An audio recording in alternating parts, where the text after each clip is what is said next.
Bonjour à toutes et à tous, bienvenue sur le webinaire de l'agence d'urbanisme Topos à propos de l'Observatoire territorial du logement étudiant. Je suis Hervé Olivier, le directeur des études et le directeur adjoint de l'agence. Je vais vous poser quelques mots d'introduction tout d'abord et puis après je vous présenterai les différents intervenants de ce webinaire du matin. Je vous accueille avec Géraldine Leroux-Duvallée, la directrice de l'agence d'urbanisme. Donc, dans le processus de métropolisation, la place des formations universitaires ou non universitaires est prépondérante. Ces formations sont le terreau du développement local, en idées, en concepts, en nouveaux emplois, en compétences nouvelles aussi, qui permettent d'abord l'innovation, mais qui permettent aussi aux entreprises locales d'avoir accès à un vivier d'emploi, de main-d'œuvre. Et en ces temps particuliers, de réflexion sur les transitions et les mutations à l'œuvre, qui sont évidemment le fil rouge du programme de travail de l'agence d'urbanisme. L'observation de ces évolutions des populations en formation, de leurs besoins en logement, est absolument fondamentale, puisqu'elle permet d'investiguer et de répondre aux conditions d'accueil des étudiants, futurs salariés, futurs employeurs des territoires de l'Orléanais. L'OTLE, l'Observatoire territorial du logement étudiant de la métropole, est piloté par Orléans Métropole. Euh, Cet observatoire se décompose en 3 groupes de travail qui unifient évidemment les services d'Orléans Métropole, l'université, le Crous, la représentation des grandes écoles de plus en plus présentes à l'agence sur le territoire de la métropole, pardon, l'ISCP Paris, Excelia, le CESI, etc., etc. Et puis d'autres partenaires également, l'INSEE, les bailleurs, l'Observatoire de la vie étudiante et les associations étudiantes et évidemment d'autres partenaires qui m'excuseront bien, j'espère, de ne pas les citer.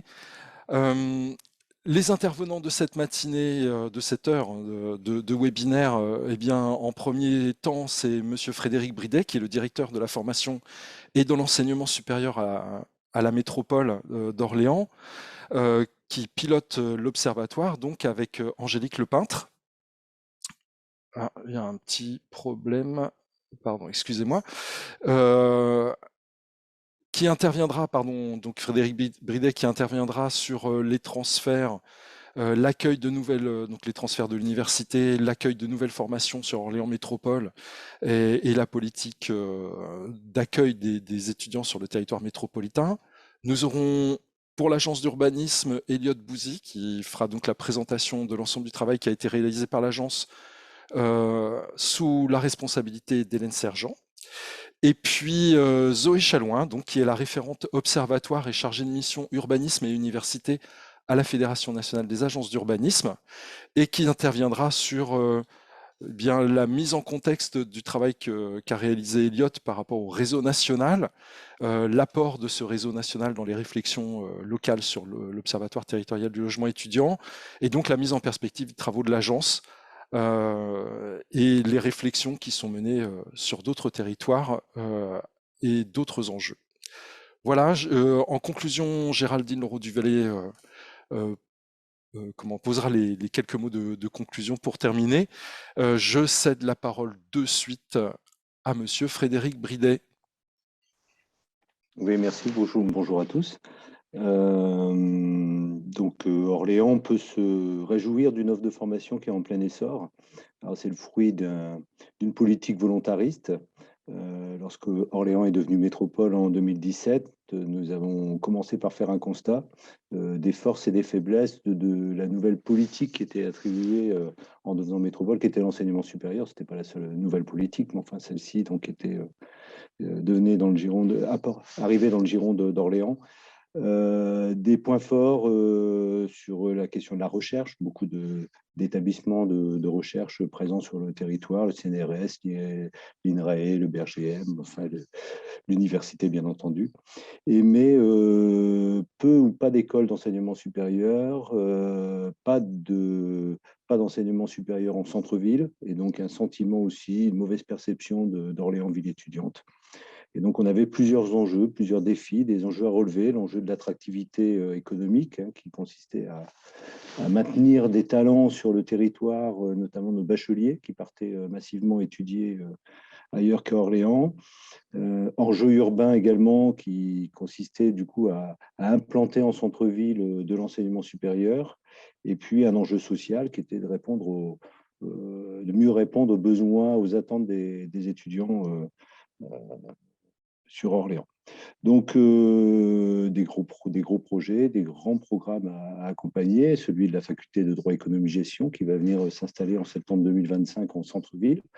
C'est 3300 étudiants aujourd'hui, mais ce sera 4000 étudiants environ en 2025 lorsqu'ils vont arriver, avec aussi des nouveaux programmes attachés à cette faculté de droit économie gestion, notamment sur les datas appliquées au métier du droit. D'autres transformations, les écoles de professorat qui iront plutôt rejoindre l'université pour intégrer les programmes dans l'ensemble des composantes de l'université. Nous avons des effectifs qui sont en forte progression du point de vue étudiant. On imagine être sur 26 000 étudiants à l'horizon 2026, alors qu'on est parti en 2017, on devait être 17-18 000 étudiants, donc une très forte progression d'effectifs. De l'enseignement supérieur en centre-ville, donc là, il y a eu un gros programme aussi d'accueil pour attirer des grandes écoles. Donc l'ISC Paris nous a rejoints en septembre 2019 et ces effectifs vont pousser jusqu'à 700 étudiants. Ils sont implantés en plein cœur de ville. Nous avons AgroParisTech qui a ouvert ses portes en février de cette année. Alors eux, ils sont sur le campus de la Source, mais dans un programme cosmétique. Et puis l'ESTP, qui est l'École spéciale des travaux publics de Paris, qui arrivera en septembre 2023, là aussi sur le même campus que droit économie gestion. Alors ça, ce sont les arrivées choisies. Et puis, il y a eu d'autres phénomènes qui montrent l'attractivité, donc d'autres écoles qui sont arrivées, qui existaient sur Tours. Je pense au CEFIM qui arrive, on a l'école IT, c'est l'École supérieure de technologie de l'information, on a SCEL C3 Information, qui sont des groupes l'on trouve plutôt dans les grandes villes et puis qui viennent aussi s'installer. On avait l'ESSEM qui était notre école de commerce qui est devenue Excelia en 2020. Excelia, c'est le groupe La Rochelle, Tours, Orléans. C'est un groupe aussi très bien placé. Et je crois qu'ils sont 17e sur le classement des écoles de commerce. Le CESI qui s'agrandit. Donc, vous voyez une forte attractivité, des évolutions récentes, et puis qui montrent qu'effectivement, en tout cas, nous nous réjouissons de cet essor, de ce plein essor de la formation. Et puis, on a beaucoup de choses aussi dans les cartons maintenant, puisque la faculté de médecine va venir aussi s'implanter à Orléans. On parlait aussi, bien sûr, de l'ouverture de la faculté de médecine de Zagreb, d'une antenne, bien sûr, de cette faculté. Et puis, je n'ai pas cité, mais il y a l'école de la data, l'école de l'Internet des objets. Enfin, il y a encore plein d'autres établissements très vivants sur la métropole. Alors pour ça, il fallait effectivement, il y avait une nécessité d'accompagner ces transformations majeures sur le territoire du point de vue, bien sûr, de la vie étudiante, mais aussi des transports, des loisirs et puis bien entendu du logement.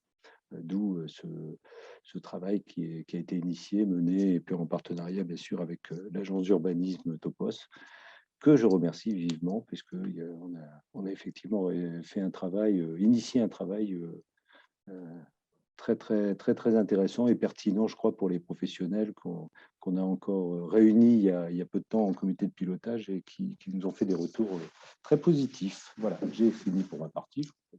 Je rends le micro. Merci Frédéric Bridet. Eh bien, écoutez, après cette introduction qui présente bien tous les développements finalement de la métropole sur l'accueil des étudiants et des formations, je cède la parole à Elliot pour la présentation du travail de l'Observatoire. Oui, donc en effet, comme l'a dit Monsieur Bridet, on a une offre de formation qui s'étoffe sur la métropole, qui se concrétise du coup par une hausse des effectifs. Pour rappel, on avait réalisé un premier diagnostic l'année dernière qui faisait état de environ 19 400 étudiants pour l'année scolaire 2018-2019. Cette année, on a réalisé une mise à jour de ces effectifs pour voir leur évolution. En l'état, on a 21 809 étudiants pour l'année scolaire 2020-2021.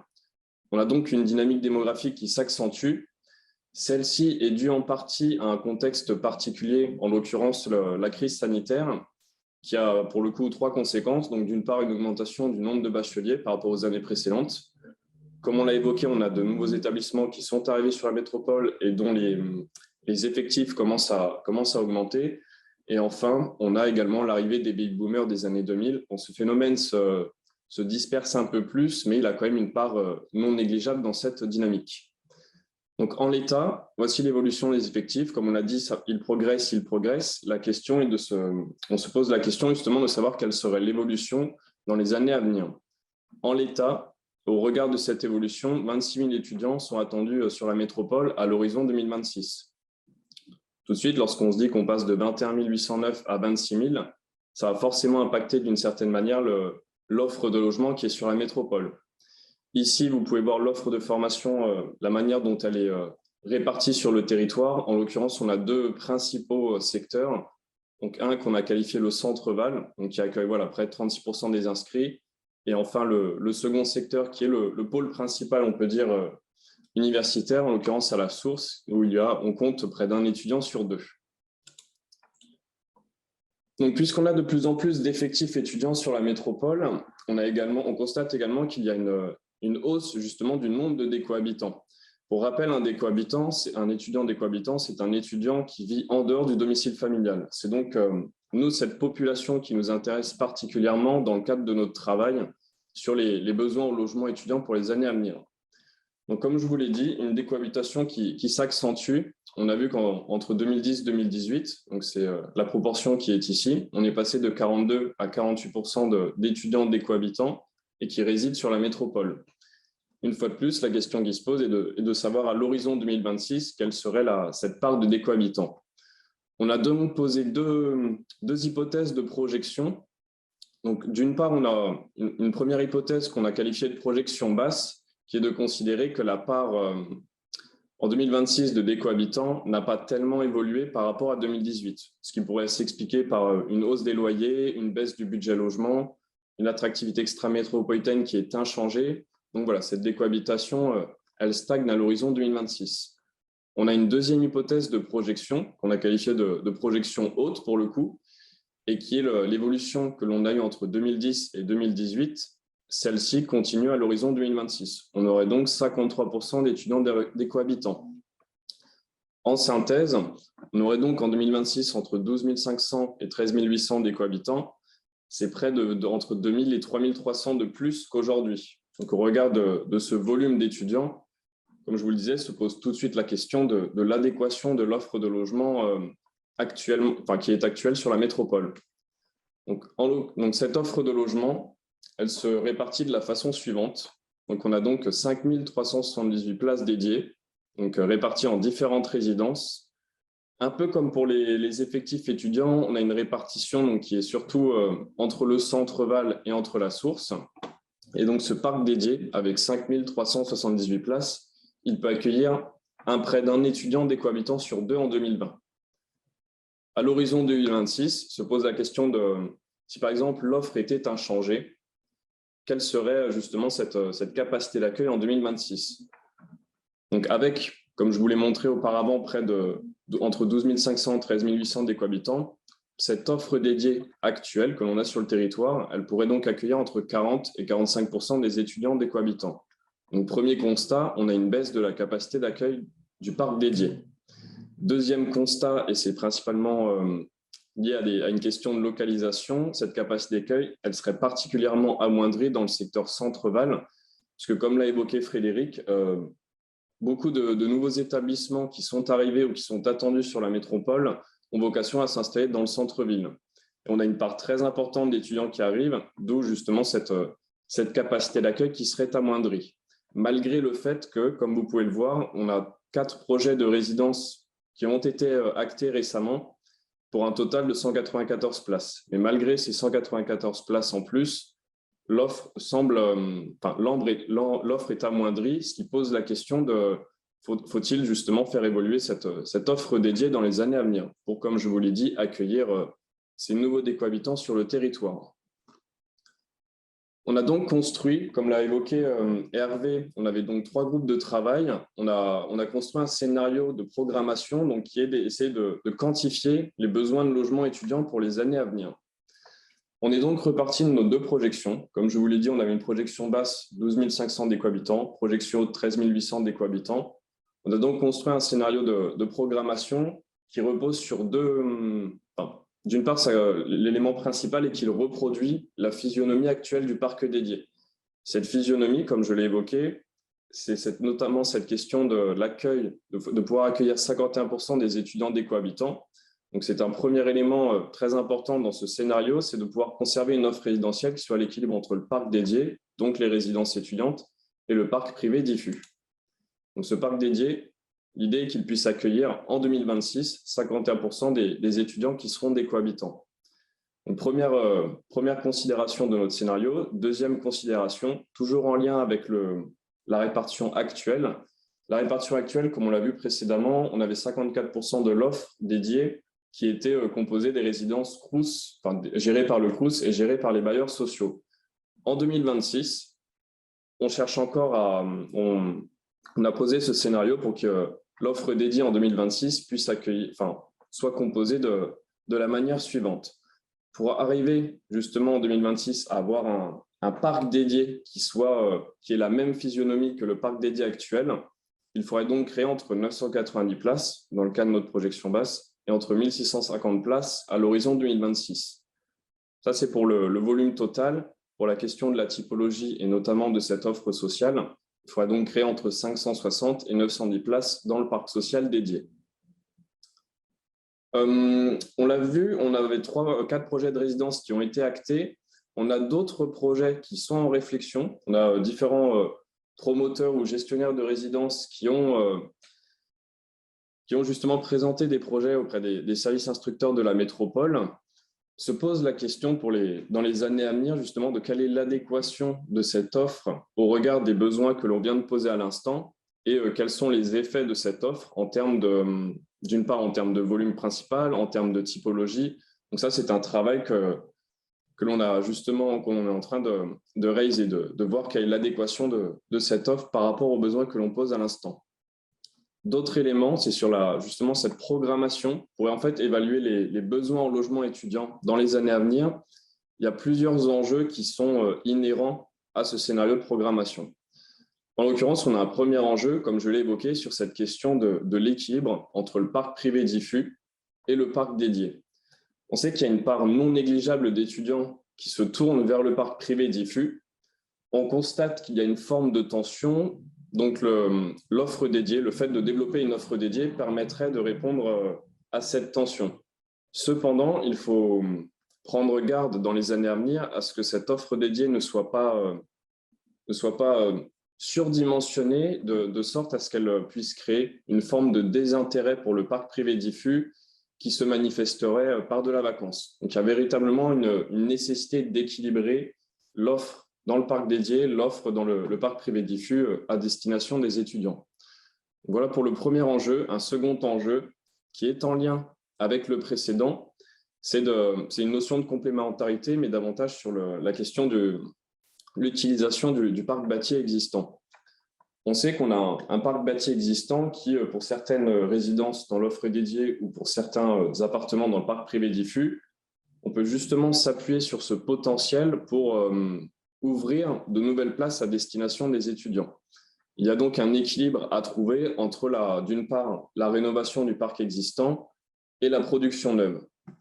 L'idée étant, comme je vous l'ai dit, que par exemple la production neuve ne soit pas surdimensionnée ou ne soit pas déraisonnable d'une certaine manière pour que l'offre dédiée privée puisse garder toute son attractivité auprès des étudiants.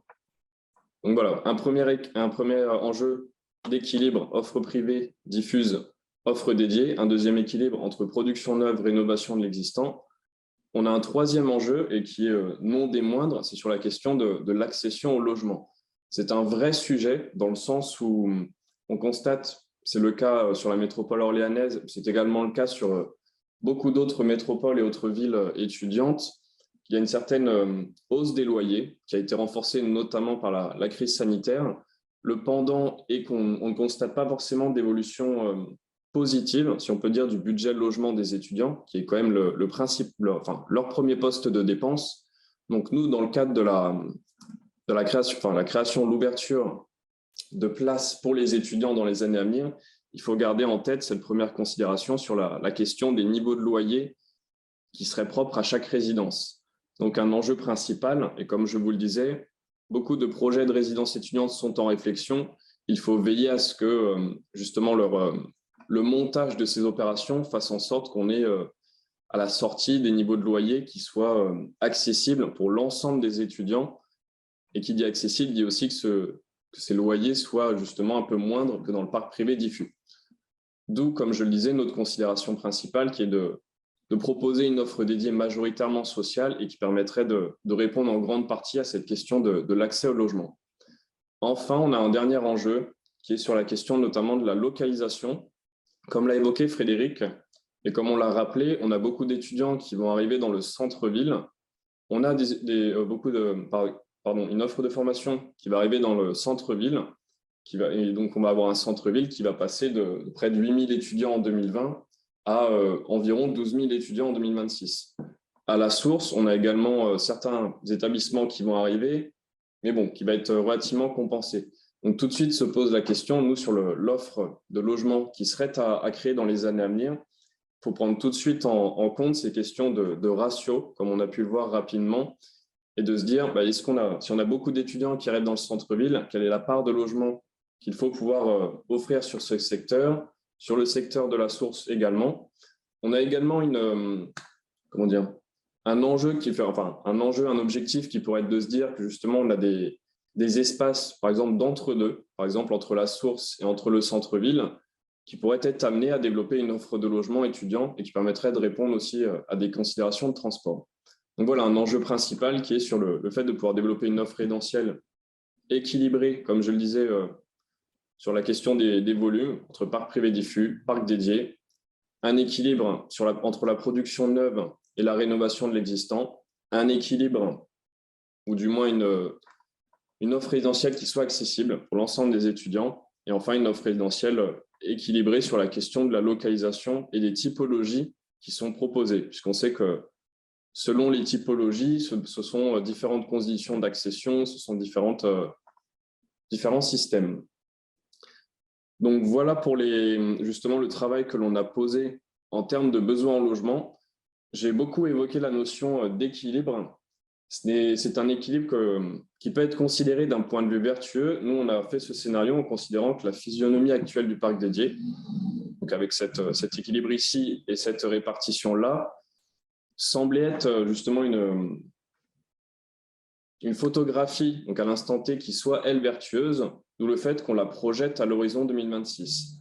Après, c'est un scénario de départ qui peut prendre en compte d'autres éléments pour être affinés dans les années à venir. Par exemple, sur la question du taux d'occupation, sur la question de la tension dans le parc. Donc voilà, ce sont quelques éléments qu'il faut prendre en compte pour affiner aussi une programmation. Et voilà pour les éléments que l'on a posés. Je vais maintenant laisser la parole à Zoé Chalouin qui va vous présenter justement, qui va mettre en perspective le travail que l'on a réalisé au regard des enjeux, j'allais dire, qui gravitent autour du logement étudiant à l'échelle nationale. Merci Elliot. Bonjour à tous. Alors du coup, je vais essayer de vous dresser un peu le portrait de comment ça se passe au niveau national, puisque cet observatoire territorial du logement étudiant orléanais s'inscrit dans une démarche plus globale. Alors vous avez un peu la frise chronologique de comment on a constitué ce réseau. En fait, on s'appuie sur les dispositifs nationaux. Notre idée est de travailler en fait, en lien avec ce qui va se passer au niveau national. Donc, on a, en 2017, suite à la fin du plan 40 000 logements et le lancement du nouveau plan 60 000 logements, on s'est dit qu'il fallait qu'on travaille sur quels étaient les besoins locaux pour éviter en fait, qu'on ait des chiffres ronds qui ne correspondent pas forcément aux réalités territoriales et qu'on ait vraiment une réflexion sur comment on territorialise les choses. Ce qui nous a amené du coup à travailler en deux temps. On a fait plusieurs appels à manifestation d'intérêt qui ont amené les collectivités, les acteurs du logement, les acteurs de l'enseignement supérieur, des agences d'urbanisme, des ADIL, à constituer des observatoires sur la question du logement étudiant et à commencer à travailler sur cette connaissance, identifier les besoins, identifier la demande qu'il y a dans ces territoires pour ensuite du coup, alimenter cette démarche nationale, mais également construire des stratégies locales.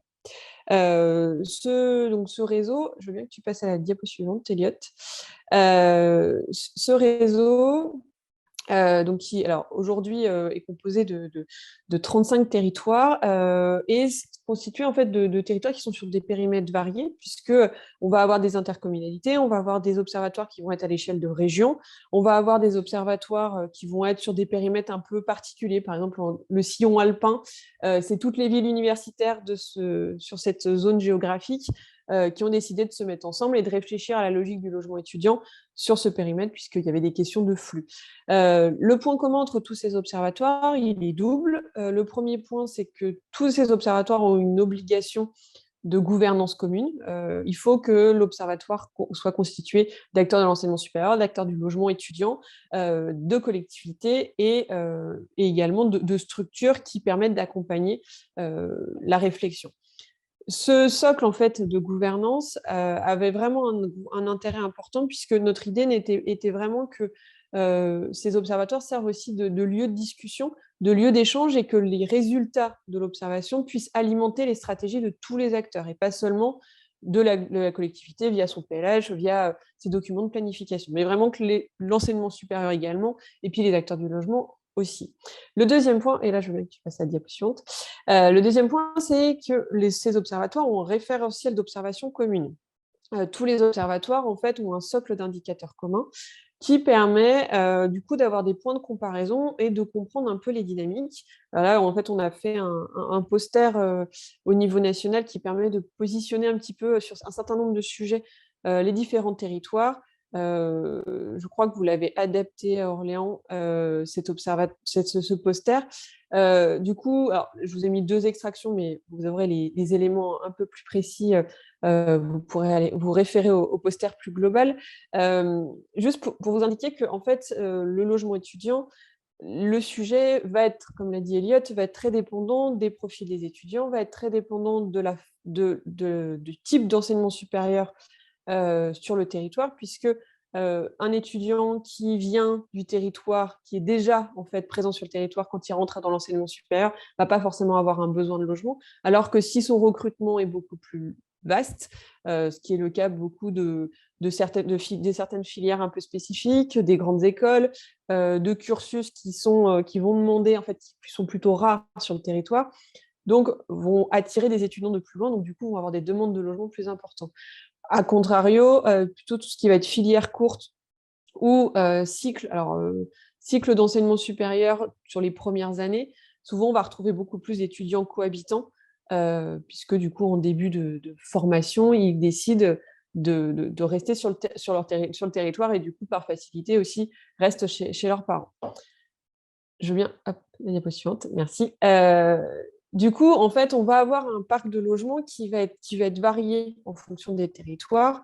On va avoir des territoires qui vont avoir une prédominance de résidences universitaires, qui vont avoir un parc très, très dédié. Et puis, on va avoir à l'inverse des territoires qui vont être très variés, qui vont avoir une offre complètement diversifiée, qu'on aille de la résidence universitaire en passant par le logement dédié pour les jeunes, en allant vers le parc diffus, puisque en fait dans le parc commun, beaucoup d'étudiants, en fait en fonction de la tendance des prix du marché, en fonction comment est structuré le parc de logements classique, est-ce que c'est des grands logements, des petits logements, etc.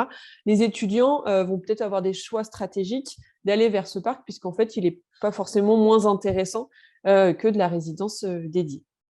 Donc ça, voilà, c'est un petit point, c'est pour vous montrer qu'on est, on est un réseau qui permet aussi ces comparaisons et qui permet d'avoir des points, de pouvoir se positionner les uns par rapport aux autres.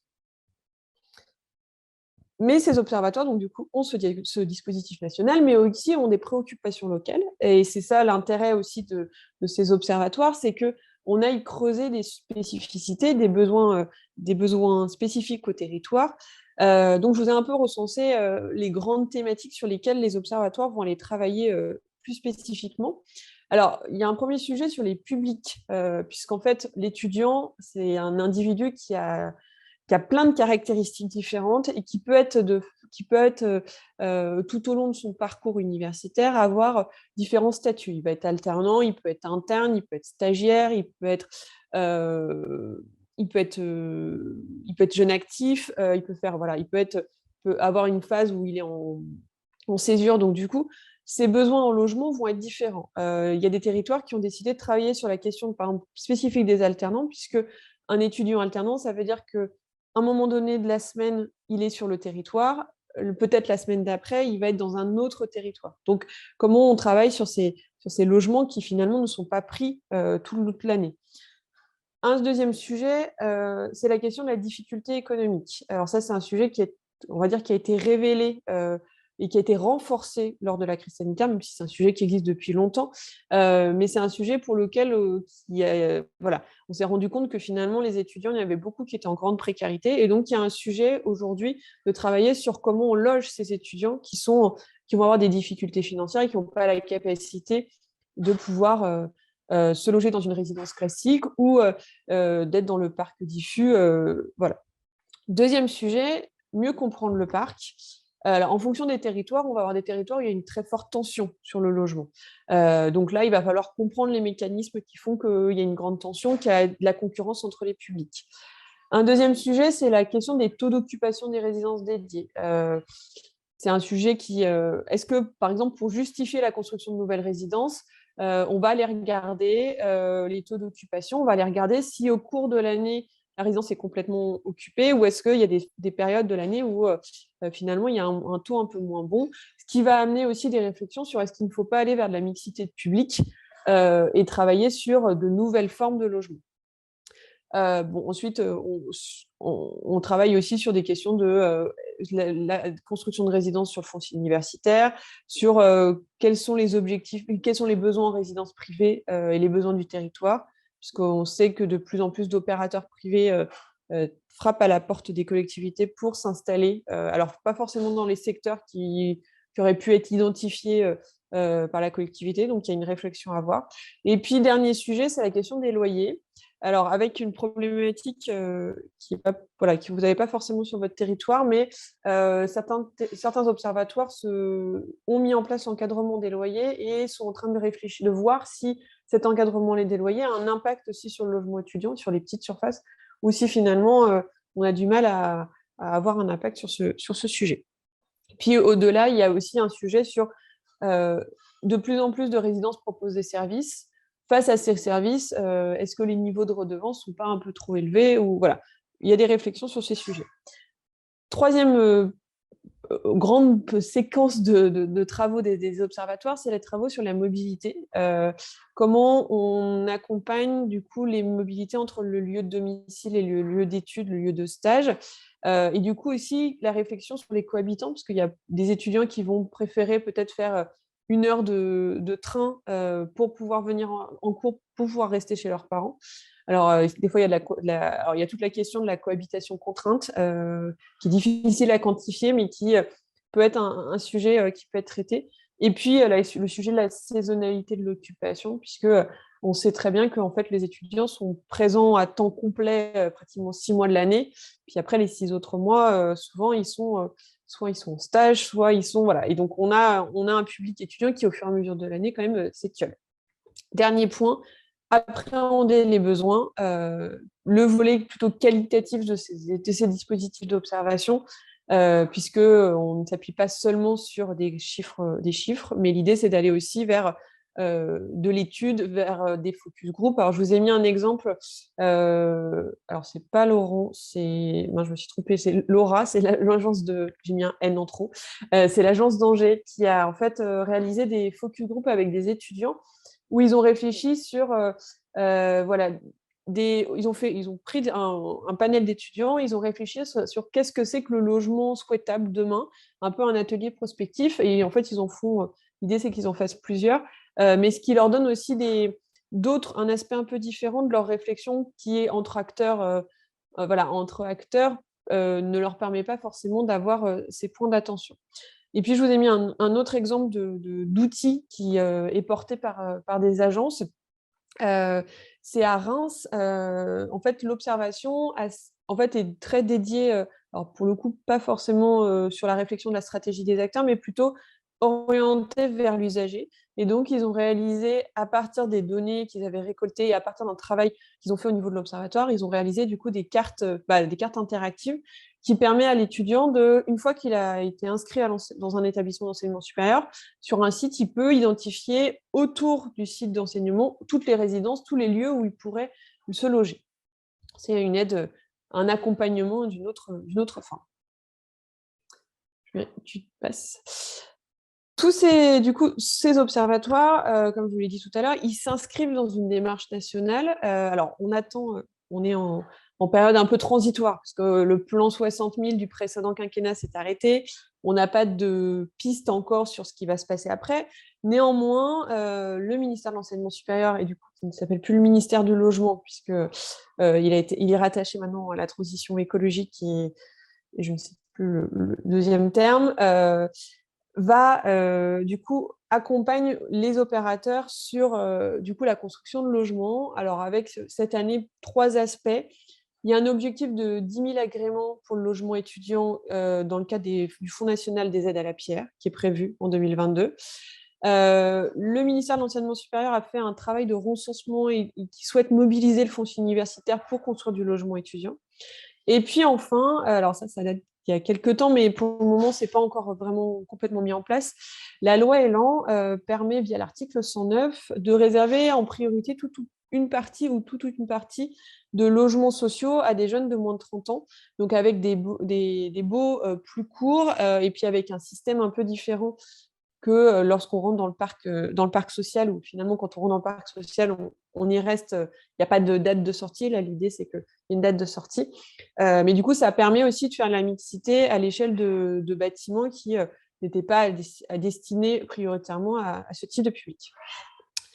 Pour finir, en fait, on a réalisé un petit travail au niveau national. On a un peu réfléchi à quels étaient les points de blocage qui empêchaient peut-être la construction, la rénovation, la diversification de logements étudiants dans les territoires. Alors, on a identifié quatre aspects qui rejoignent quand même assez bien ce que vous avez pu identifier aussi localement. Alors, la question du foncier, qui, pour le coup, est déjà compliqué et va potentiellement être de plus en plus compliqué dans les années à venir. Du coup, avec un coût important qui ne va pas permettre forcément de construire, qui va avoir une difficulté à construire du logement très social pour les étudiants. Donc, il y a des jeux à faire pour pouvoir réussir à avoir un foncier et un coût de construction qui reste abordable pour pouvoir ensuite avoir du logement qui a un prix de redevance pas trop élevé. Un deuxième sujet qui a été identifié, c'est la surreprésentation d'étudiants dans certains secteurs. Pour le coup, sans régulation et sans réflexion d'ensemble, on peut avoir des quartiers avec une surreprésentation des étudiants qui peuvent devenir un peu une nuisance pour les autres habitants. Donc, du coup, il y a une difficulté, il y a une question à rééquilibrer des fois dans certains territoires les dynamiques. Du coup, ce que je vous disais, la complexité à sortir des opérations à bas coût. Et puis, une grande question que se posent beaucoup de territoires face à des besoins qui évoluent, parce que l'étudiant d'il y a 10 ans n'est pas l'étudiant d'aujourd'hui, les besoins ne sont pas forcément les mêmes. Quelle forme de logement on peut créer demain? Comment on se projette demain sur une nouvelle forme de logement? Et je ne sais plus si j'ai une dernière slide ou pas. Oui, je crois. Non. Non, c'était... Non, c'est tout. Voilà. Donc, voilà. Tout. Ouais, donc du coup, voilà. Et puis donc je m'arrêterai sur ce point de blocage. Après, donc les solutions sont à trouver localement.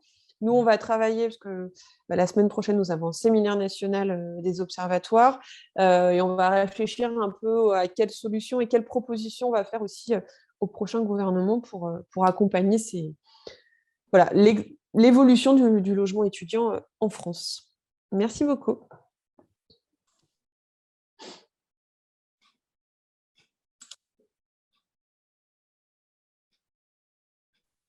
Merci Zoé pour cet éclairage national.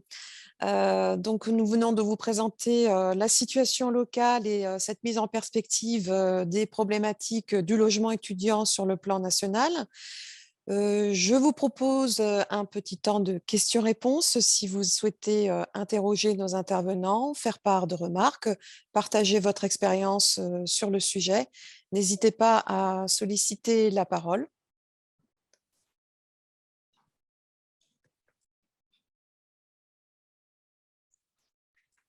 Il y a Magali qui lève la main. Ah, Voilà. je ne voyais pas. Magali, un plaisir. Oui. Bonjour, merci pour cette présentation très, très intéressante. Moi, il y a un sujet qui m'interpelle à chaque fois, et qui a été mis en place sur la métropole, c'est la cohabitation intergénérationnelle, qui me semble être une solution aussi assez adaptée à la fois pour les étudiants, parce que c'est un logement pas cher.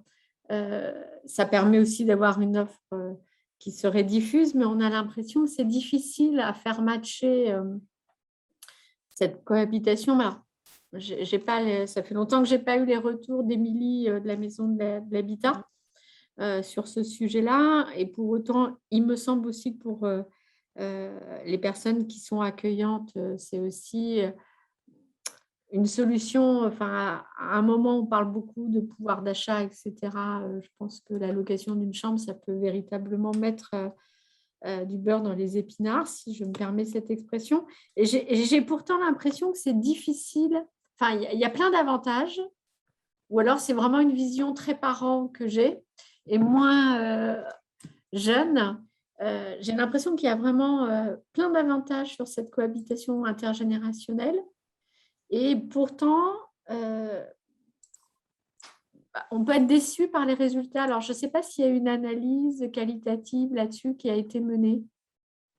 En effet, ce n'est pas forcément un élément qu'on a su quantifier, parce que comme vous venez de le dire à l'instant, c'est un angle qualitatif, et effectivement, c'est en posant la question directement aux étudiants qu'on pourrait évaluer l'appétence. Après, au regard, et comme l'a soulevé Zoé notamment, et également sur la métropole aussi, la question de la hausse du nombre d'alternants ou d'étudiants qui suivent des formations courtes, cette offre aussi, et comme vous l'avez mentionné, de chambres chez l'habitant, semble être quand même une piste vers laquelle on pourrait tendre dans les années à venir pour la temporalité et puis la flexibilité dans un sens de cette offre de logement.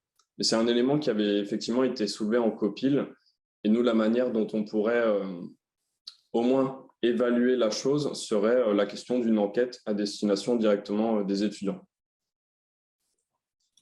Merci. Il y a peut-être des choses, est-ce qu'il y a des, parce que là, nous, c'est très local, mais il y a peut-être des retours d'expérience au niveau national qui ont été faits dans cette approche qualitative. Zoé, tu peux Ouais, répondre? je peux te donner quelques éléments. En fait, l'année dernière, dans le cadre des rencontres nationales des agences d'urbanisme, on avait fait un atelier sur cette question du logement intergénérationnel, de la cohabitation, etc. Alors, en fait, il y a deux... Ça ne convient, cette offre, elle ne convient pas forcément à tout le monde pour deux raisons. La première raison, c'est que souvent, en fait, il faut du coup qu'il y ait une structure qui encadre. Alors, il y en a quelques-unes qui ont été créées, mais elles ne sont pas forcément très nombreuses encore aujourd'hui. Donc ça, c'est un premier sujet. Et puis, il y a une forte contrainte pour l'étudiant, puisque dans tous les exemples que nous, on a pu voir, en fait, il y a des chartes qui sont imposées à l'étudiant pour loger chez ces personnes âgées, qui imposent en général d'avoir des heures de rentrée très spécifiques, d'avoir un rythme qui est toujours le même. Alors, ça convient souvent sur les premières années, mais dès que l'étudiant arrive, on va dire, en licence 3, en master, le format convient plus forcément. Voilà, donc c'est un peu les retours qu'on a pu avoir. Et puis, alors, à l'inverse aussi, on avait eu des retours des associations qui nous disaient qu'ils avaient finalement du mal, même s'il y avait pas mal de personnes âgées qui avaient des grandes maisons, qui avaient des grands logements, qui pourraient accueillir, il y a un besoin quand même d'adapter les logements pour qu'ils conviennent à deux publics différents. Et ça, pour le coup, les personnes âgées ne passent pas le pas forcément et ont un certain nombre de craintes et de réticences pour le moment. Mais dans le cadre d'accompagnement, ça marche assez bien. D'accord, merci beaucoup pour ce retour. Et pour compléter, Magali, sur le sujet, c'est vrai qu'en termes de structures qui peuvent encadrer la cohabitation intergénérationnelle, on a la maison de l'habitat sur le territoire d'Orléans Métropole qui permet de rapprocher un logement, une chambre chez une personne âgée, un senior et un étudiant. Et on a aussi une structure qui est hébergée au labo qui s'appelle Colibri, qui développe une colocation intergénérationnelle, qui n'est pas exactement sur le même créneau que la maison de l'habitat, mais voilà, sur le territoire, on a deux acteurs qui peuvent accompagner ce type de logement étudiant. Merci.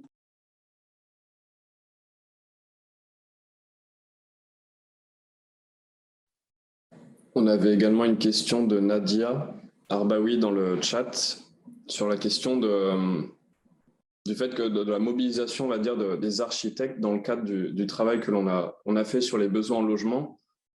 En l'état actuel, on ne les a pas forcément associés. C'est vrai que nous, c'est davantage penché sur la production. Les besoins en logement au sens vraiment volume et typologie. Mais effectivement, c'est un travail qui pourrait être mené par la suite. Après, c'est davantage du côté de au moment de l'instruction de ces projets, de vérifier que ceux-ci sont en adéquation en termes de places qui sont créées, en termes de localisation, mais également, comme tu le soulèves, en termes de qualité architecturale, parce qu'on sait qu'à Orléans, cette question architecturale est relativement importante par rapport à la production neuve qui sera amenée à y venir. Mais il me semble qu'il y avait eu un article de presse il y a quelques semaines qui faisait état d'un refus de projet de résidence étudiante, et il me semble qu'il y avait une considération architecturale derrière.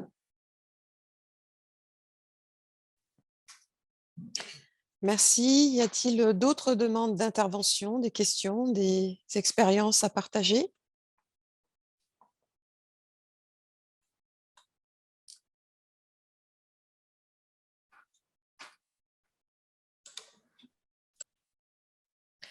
Eh bien, non, on peut peut-être considérer que l'on arrive à la fin de ce webinaire. Partage d'expériences intéressant qui va se poursuivre dans le cadre de l'animation de cet observatoire localement, donc avec les autres groupes de travail. La métropole orléanaise va candidater à la poursuite de la labellisation de cet observatoire sur le plan national pour rester dans le réseau national et profiter de ces échanges d'expériences avec un programme de travail qui va se positionner sur les 3 prochaines années en partenariat avec l'ensemble des acteurs du logement étudiant et de la vie étudiante localement. Donc, vous pouvez retrouver toutes nos informations sur le logement étudiant sur le site internet de l'agence d'urbanisme avec le diagnostic réalisé en décembre 2019 qui a été diffusé, sur lequel vous avez une présentation des offres d'enseignement, des offres de logement, des niveaux de loyer, quelque chose de très fourni, très détaillé, qui apporte un panorama très complet sur l'enseignement et le logement étudiant. Un focus que nous venons de publier avec la mise à jour des chiffres 2021. Et puis, nous vous transmettrons en replay ce webinaire accompagné d'une petite note technique qui fait le point sur la programmation de logement et les objectifs de production de logements à venir pour accueillir ces 26 000 étudiants. Voilà, vous retrouverez tous ces éléments sur le site internet. Hervé vient de mettre tous les liens. Et puis, ce format de webinaire se poursuit. Vous avez été quelques-uns à répondre à notre sondage sur les précédents webinaires réalisés. Donc, ce format convient, il a plu, alors on continue. Donc, nous avons proposé un petit programme de webinaire d'ici l'été avec le prochain qui se déroulera le 14 juin sur les territoires de proximité. Comment, à un moment donné, on peut parler de proximité dans les territoires périurbains et en milieu rural. Comment se déplacer à pied ou à vélo. Et nous aurons 2 autres webinaires d'ici l'été, un sur l'Observatoire des copropriétés, le 28 juin, et puis un autre sur l'Observatoire des zones d'activité avec la mise en ligne d'un atlas le 12 juillet. Voilà, merci d'avoir participé à ce webinaire. S'il n'y a pas d'autres interventions, je vous souhaite une très belle journée. Et puis, je vous dis à bientôt pour d'autres sujets et de partage d'expériences. Merci aux intervenants, merci à Zoé de bien vouloir accepter de participer à ce webinaire. Merci. Bonne journée.